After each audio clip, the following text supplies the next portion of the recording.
Target card reader, Reiki healer and numerologist. நிறைய பேர் karmic எஃபெக்ட்னுவாங்க, கர்மான்வாங்க, முற்பிறவியோட பலன், இப்படிலாம் நிறைய டிஃப்ரெண்ட் வார்த்தைகளை வச்சு சொல்லுவாங்க. ஸோ கர்மானா என்ன அப்படின்னு சொல்லிட்டு இந்த புத்தகமான சத்குரு எழுதின கர்மாலேருந்து பார்க்கலாம். Karma means action. Whose action? My action. Whose responsibility? My responsibility. If you understand the simple formulation, karma will fall into place. No complex theory is necessary. Just look at this way.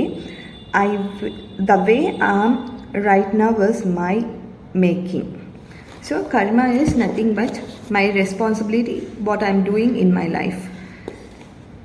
நிறைய பேர் சொல்கிறதுமே இதுதான், உங்கள் வாழ்க்கையில் எது நடந்தாலும் உங்கள் ரெஸ்பான்சிபிலிட்டியாக எடுத்துக்கோங்க. கெட்டது நடந்துருச்சுன்னா எதுக்கு அதை மற்றவங்க மேலே திணிக்கணும்னு பார்க்குறீங்க? மற்றவங்க ஆன்சிஸ்டர், எங்கள் அப்பா இதை பண்ணியிருப்பார், என்னுடைய தாத்தா இதை பண்ணியிருப்பார், அதெல்லாம் இல்லை. நம்ம தான் ஏதோ பண்ணியிருக்கோம், அதற்கான ரெஸ்பான்சிபிலிட்டி நம்மளே எடுத்துக்கலாம்.